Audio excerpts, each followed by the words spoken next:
Hey everybody, it's the Mad Master here. I'm doing another video. It's a little bit more musical commentary for you all. And this one is regarding a certain singer that has been very controversial in the past 7, 8 years. And no, I'm not talking about Axl Rose or Justin Bieber or whoever. I'm talking about Geoff Tate. So I've done some commentary on this before, but I really thought about this, and I think this is an issue with regards to his recent career moves with Queensryche and the whole split. As far as I've been a fan of them, the band he's from, since I was a kid. Actually, my brother let me borrow, or was used to play the Operation Mindcrime tape, like the original VHS. I used to watch it and get into the whole story of that, and then got into the earlier albums later on. So the '90s come and they hit they do this grunge turnover and alternative kind of shit, and they do this albums and just like no, that's not really what this is.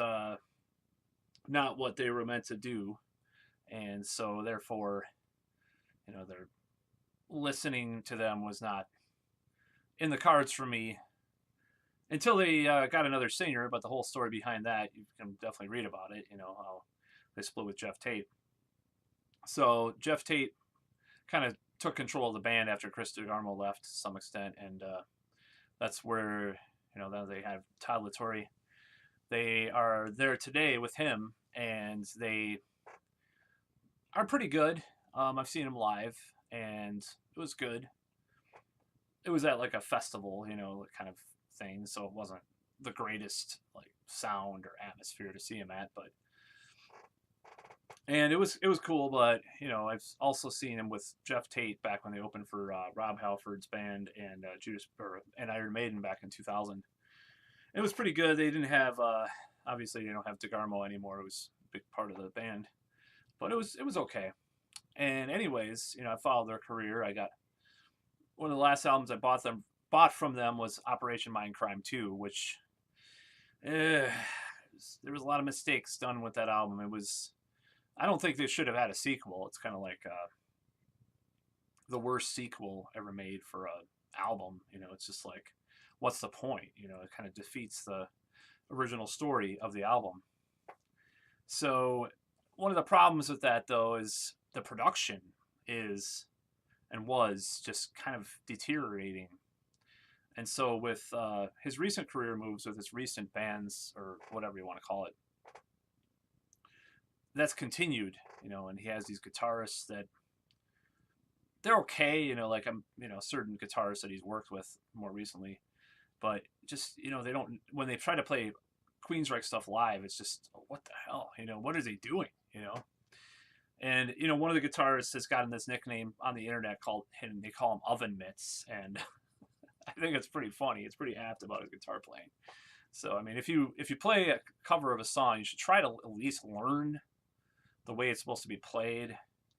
I mean, you can have your own interpretation, but at least try, I mean, unless you're doing your own, like, shred version of it, So that's the whole story with that. But he's worked with this Jason Slater guy since Queensryche's latter day albums. So I think the first one was maybe Mindcrime 2, or maybe one before. But it doesn't seem like he has the depth of knowledge of progressive rock or metal to work with Geoff Tate and articulate his vision. I think he needs a collaborator. And that's what this video is about. A collaborator that really knows how to get the best performance, for one. And recently, what surprised me was when Geoff Tate did a guest appearance on Avantasia's latest album. I think it's their last album. And what surprised me about that was, the album's called Ghost Lights, if you need to look it up. What surprised me about that is the fact that that album really did not show Geoff Tate in a bad light, because he was able to sing the song that he was given like he did in the old days. And it just goes to show that given a really good producer and practice, he really can be like he was back in the day. And another thing is, obviously the producer has to be different in the future with Geoff Tate if he wants to save it. To me, to save his career, these mediocre albums or performances, he can stop that by. It's the same with Danzig in many ways, is find someone that really can get in touch with a performance that's good, but also a sound that's good. Because like the problem with Danzig was, it's like, wow, this sounds like it was recorded in someone's garage, but I don't mean that in a good way. It sounds like it was recorded in someone's garage with like GarageBand on like a 2006 Mac that slows down and has latency issues. I mean, I'm not saying there's latency issues, but it's just like, it sounds like there's just was a struggle to produce this album, the latest Danzig albums. So it's just like, you got to get the right type of sound and production on an album in order to do it. And if I'm not I'm not the greatest producer in the world with my own music, I think I'm getting better, but it's the fact that I'll acknowledge that and don't let the ego get in my way. But someone like Geoff Tate's like, oh my God, this fantastic conceptual album that I'm releasing, it's so awesome, blah, blah, blah. It's like the hype just doesn't live up to it. So I think working with Tobias Sammet on that Avantasia, who he calls him a friend. If you read the Blabbermouth, there's a Blabbermouth thing praising Tobias. I think he works with Sasha Paeth or whatever. I don't know how to pronounce his name, but he was in Heaven's Gate, the band, and he produced a lot of classic metal albums. And that guy knows how to get a sound. He gets a sound out of the. It sounds like a modern metal album, but it has the passion of the performances, and it might be a little bit slick for some people, but it sounds good. So I think the number one thing he needs to do is collaborate with those two guys or someone like that. And I think he recently played with some band that had some former Angra members in Brazil, Geoff Tate. And I mean, I can't think of a better career move is to get some of those guys. So those two things right there. And some of his performances more recently, he's gotten kind of back some of his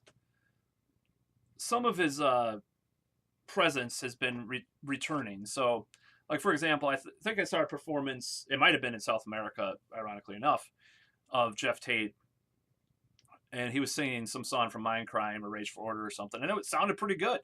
And it was the first time in years that he actually was that smooth with his vocals. So I think getting his vocals back in shape, maybe, I don't know if the rumor is that he's a hardcore drinker and stuff of wine. And that's part of the reason why he's kind of lost his edge and finesse and he went crazy with Queensryche or whatever. But if that's true, then cut down on the wine, or, go to AA or whatever. Of course, if he becomes like a Christian rocker like Mustaine or Blackie Lawless, I don't know about that because of the AA. But so those are two things that he can do. And I think there's a good chance that he could revive his career to full four if he does those moves. He gets modern metal musicians from a similar medium that's advanced, obviously beyond, but like the Angra guys or whatever, he was working with some of those guys. He gets someone like that, or even prog. If he wants to go more in the prog rock direction, get someone like from,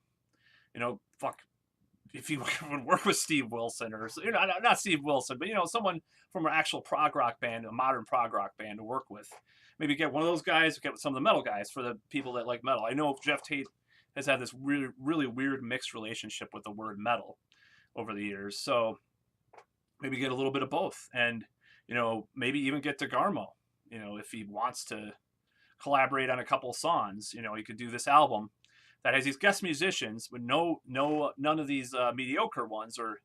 Simon Wright is not a mediocre drummer, but for some reason, I watched some of those clips of Geoff Tate's Queensryche from years back, and it was just terrible. And I don't know what it is. It's just maybe they lack discipline of practicing or something, but that's another thing they could do. So he could get this album together with these guys, and he could write this concept, have a filter with the producer. It'd be like, no, that sucks. No, we'll do that one. Actually have good production on an album for once. Then he can really have his comeuppance with his former band if he takes this out on a live show and does some kind of big conceptual thing with it or whatever, and maybe it may cost money, and then you know you could do like a set of the new album and then one set of Mindcrime with world-class prog and power metal musicians. That would be the way for him to come back. And that's, you know, instead of calling this video Geoff Tate is done, like my controversial Glenn Danzig video, it's just how Glenn Danzig can say, or how Geoff Tate can save his career. Because I don't think he's done, because there's some hope in there. That's what I'm saying. And if like Glenn Danzig would have done that Melissa Off Zamar or whatever collaboration after, what was the last album called? I've lost track. That last album he did, then I would be like, oh, well, there's some hope, because he actually had a good performance on a recorded release. So that's what I got to say about that. But that's all for my thoughts. I've been, you know, this has been like mulling around in my head for a while. So please subscribe and, you know, tell me what you think.